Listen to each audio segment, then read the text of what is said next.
네, 여러분 안녕하십니까. 반갑습니다. 오늘은 아동 성범죄자 김근식과 관련된 내용으로 여러분들을 찾아뵙고 말씀을 드리고자 합니다. 그래서 아동 성범죄와 관련된 내용들, 그다음에 우리가 또 어떻게 예방할 것인가, 그 수법에 대한 분석, 이런 것들을 말씀드리도록 하겠습니다. 함께 하시는 두 분 인사드리겠습니다.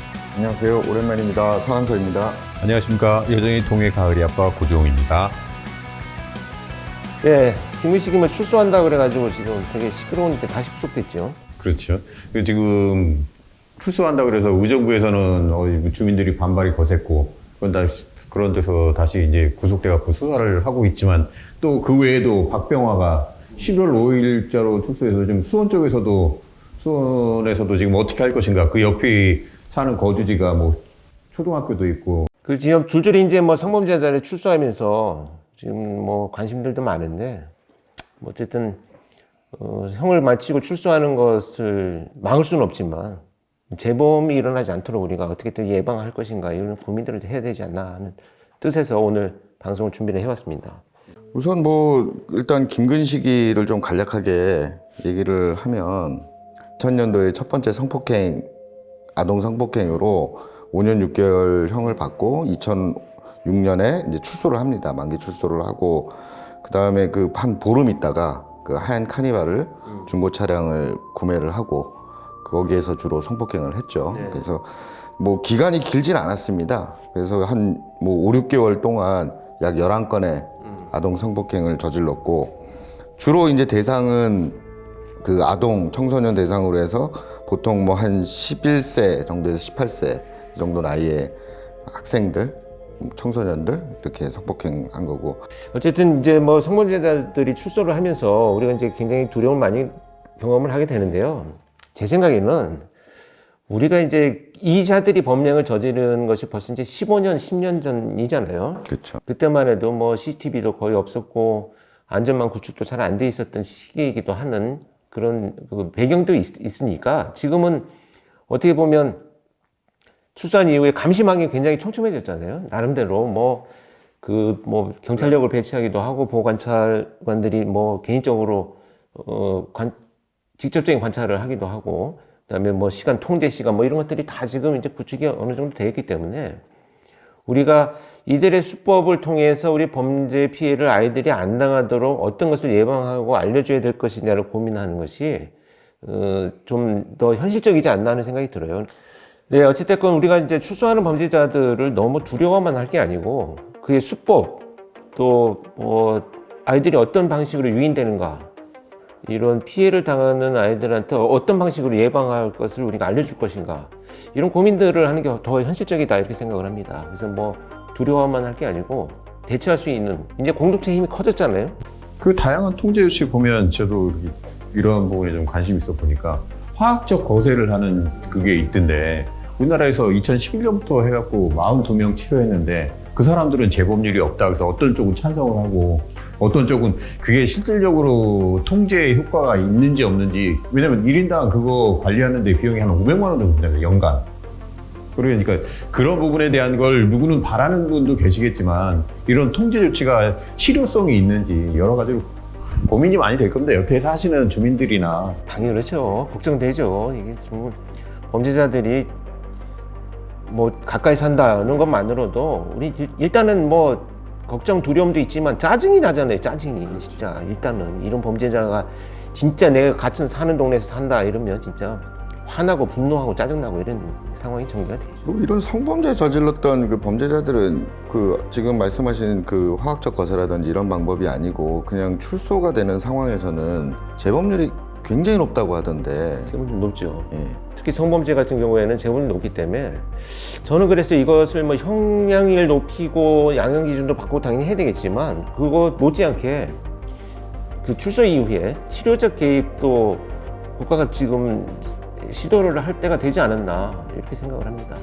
나쁜 놈들한테 돈이 너무 많이 들어가서. 사회적 뭐 비용이라고 봐야 되는데 그렇게라도 해서 누군가 피해를 당하는 것보다는 사실 뭐 어떻게 보면 필요한 얘기가 되겠죠. 이제 다시 돌아가서 김근식의 범행 수법을 돌이켜보면 참 무모하다라고 생각하는 게, 운전면허도 없는 상태에서 450만 원을 빌려갖고 그런 중고차를 사서 가지고 다니면서 결국은 무면허로 계속 다녔다는 얘기죠. 그러니까 그런 무모함도 있는 상태에서 또 범행 수법 중에 이미 얼굴이 다 드러나 있는데 그런 범행을 저지를 때는 가려놓고 그리고 심지어는 다시 돌려주고 아이들을 다시 있는 자리에 돌려다 놓고 그러고 했다는 건 이런 심리적인 기제 뭘로 해석을 해야 될까요? 저는 이게 일단은 차량을 구입하는 것부터 범행 준비라고 생각을 합니다. 왜냐하면 지금 뭔가 도움 요청을 해야 되는데 도구가 필요하거든요. 그리고 이동을 해서 범죄를 저질러야 되기 때문에 차가 이제 반드시 필요한데, 특히 저런 카니발 같은 경우에 제가 그것을 알고 싶다 해서 인터뷰를 할 때 그 범행했으니 차하고 똑같은 차를 갖다 놓고 세트장에서 가보니까 사람이 들어가가지고 누군가는 들어가서 저 뒷자리에다가 좀 옮겨줄래? 라고 해서 아이들이 그 뒷자리로 넘어가는 순간 가운데 그 보조 의자를 눕히잖아요. 그냥 감금 상태예요, 이게. 감금 상태.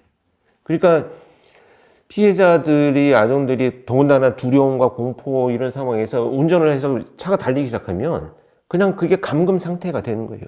그래서 이 범행 도구로 구입한 거다 이렇게 생각을 하고, 범행을 저지를 때 아이들의 얼굴을 가려놓는 거는 그만큼 이 범죄가 파렴치하다는 것을 스스로 인식한다는 거예요. 그러니까 이게 우리가 뭐 소아기호증이냐 정신장애냐 이렇게 얘기하는데 분명히 인식된 범죄다는 것을 알려주는 대목입니다. 자기가 범행을 저지를 때 피해자의 얼굴을 마주치지 않으려고 하는 것, 이런 것들은 이놈이 이게 지금 얼마나 파렴치한 범죄라는 것을 자기가 인식하고 있다는 의미를 갖고 있는 거고, 마지막으로 그 세 번째는 다시 데려다 주잖아요. 유인한 장소로 다시 데려다 주는데, 만약에 자기가 범행을 저지르고 아이를 거기서 그냥 방치해버리면 뭐 길을 잃거나 신고가 되거나 즉시 뭔가 문제가 생겨버리잖아요.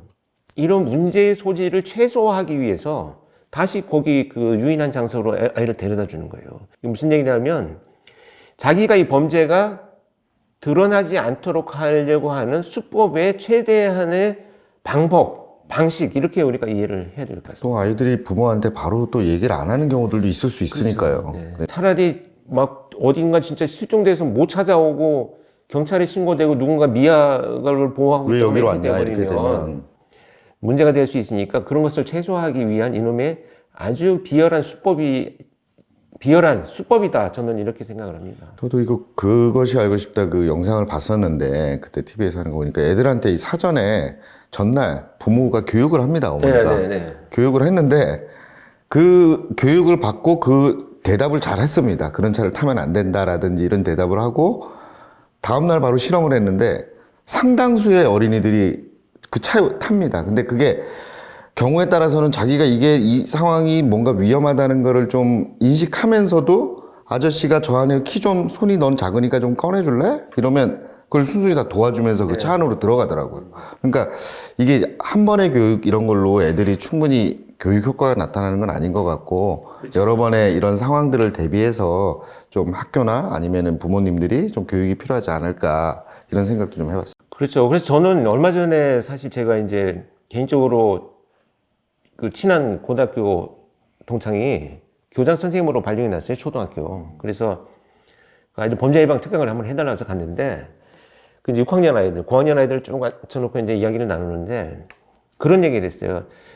이 지금 김근식의 범행 수법을 보면 11건이 전부 다 판결문에 도움 요청이거든요. 물건 들어달라, 차 안에다가 이거 좀 넣어달라, 선생님한테 뭐 갖다 줘야 되는데 뭐 같이 좀 가자, 뭐 이렇게 도움 요청이거든요. 그래서 도움 요청을 받았을 때 아이들은 정말 좋은 마음으로 사람들을 돕고자 하잖아요. 그런데 우리가 어른들이 성범죄자들이 많으니까 도움 요청할 때 그냥 도와주지 말아야 돼 라고 가르칠 수는 없어요, 사실. 왜냐하면 아이들의 뇌는 성장해 나가는 과정에서 정의롭고 정당한 행동을 할 때 굉장히 좋은 감정을 경험을 하게 되어 있거든요, 프로그램이. 그런데 그런 아이들한테 남 도와주면 안 돼 이런 얘기 우리 할 수 없잖아요. 그래서 저는 이런 얘기를 했어요. 어른들이 사실은 아이들한테 그렇게 도와달라고 많이 하지 않는다. 그러니까 다른 어른한테 도와달라고 하든지. 그래서 경찰에 신고하라고 그랬어요. 여기 사람이 지금 도움이 필요한 사람이 있습니다. 응? 어떤 아저씨가 지금 물건 좀 들어달라고 도와달라고 합니다. 이렇게 경찰에 그냥 신고를 해라, 112로.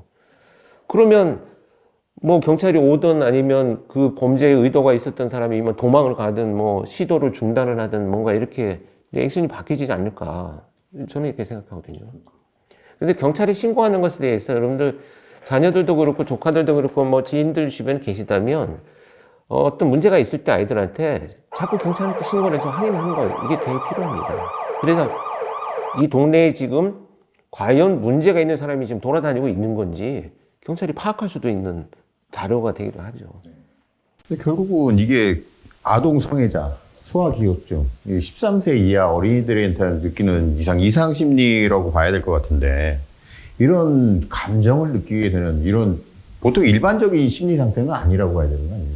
지극히 비정상적인 그 행동인데 그냥 그 정하지 않는 아이들을 대상으로 해서 막 자기가 통제하고 뭔가 지배하려고 하는 이런 이제 비정상적인 욕구들이 이제 거기 나타나는 건데 이상심리학에도 보면 이제 소아기호증을 정의하고 설명할 때 적절한 성인 여성과의 그 상호작용에서 만성적으로 실패한 경험이 많은 사람들이 이런 문제를 일으킬 수 있다 뭐 이런 그 설명들도 되어 있습니다.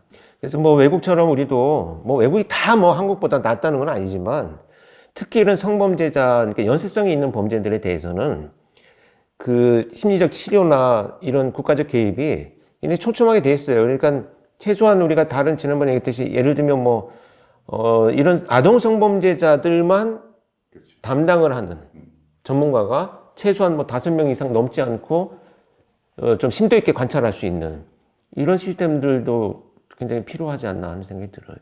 네, 하여간 뭐 오늘 김근식에 대한 이야기를 하면서 아동 성범죄를 다루고 있는데요. 일단은 11건 모두가 전부 다 도움 요청에 의해서 일어나고 특히 9살부터 18살까지의 그 선량한 아이들의 누군가를 돕겠다라는 그런 심정을 교묘하게 이용한 이런 범죄로 이어졌기 때문에 결론적으로 말씀드리면 우리는 아이들한테 이제는 그런 도움 요청에 대해서 대응할 수 있는 방법. 그러니까 도움 요청을 받았을 때 거절하는 게 아니고 어떤 방식으로 대응하는 것이 훨씬 더 좀 범죄를 줄일 수 있겠느냐에 접근을 한다면 그래서 결국 아이들한테 거절하는 것이 무조건 나쁜 것만은 아니다라는 이런 인식들도 좀 같이 가르치면 좋다 이렇게 생각합니다. 자, 어찌됐건 이렇게 김근식에 대해서 알아봤는데요. 저희가 이제 곧 아마 다시 구속된 김근식의 수사가 진행되고 있으니까 그 진행되는 내용을 봐가지고 보다 더 심도 있는 그 분석을 다시 한번 준비해 보도록 하겠습니다. 자, 뭐 한 말씀만 하시고 마무리하시죠. 네, 뭐 그냥 개인적인 감정으로야 뭐 김근식이가 다시 구속이 돼서 한 15년형 뭐 그 이상의 형을 받았으면 좋겠는데 그것도 사실은 되게 현실적으로 좀 어렵기도 하다고 저는 들었어요. 그래서 아무튼 그 수사가 좀 잘 이루어져서 어떻게 보면 이런 부류의 인간은 사실 인간으로 좀 보기 어려운 사람들이기 때문에 좀 사회에서 영원히 격리됐으면 하는 마음이 저한테 큽니다. 당연히 그렇죠. 나도 그냥 됐으면 좋겠어요. 그냥 사형 집행해버리고. 맞아요. 그러니까 도덕이라고 하는 아니면 미풍양속이라고 하는 개념이 이제 좀 바뀌어진 거예요. 예전에는 저희 어렸을 때는 할머니 짐 들어드렸어요. 그럼 잘했어. 뭐 이렇게 얘기했던 그런 부분이 아이들한테도 가르쳐줘야 되는 거니까 사회적 인식도 필요하고 그리고 결국은 치료도 사회가 개입을 해야 되는 거니까 모든 부분들이 다 노력을 해야 이 문제가 풀릴 거라 생각합니다. 네. 어찌됐건 우리가 정말 우리의 자녀들 보호하기 위해서는 자, 이런 출소하는 자들에 대한 감독, 감시, 또 법률적인 또 제정 이런 걸 통해서 어찌됐든 차단할 수 있는 그런 시스템을 구축하는 것이 필요하다. 이런 말씀을 드리면서 마무리하도록 하겠습니다. 여러분 고맙습니다. 네, 감사합니다.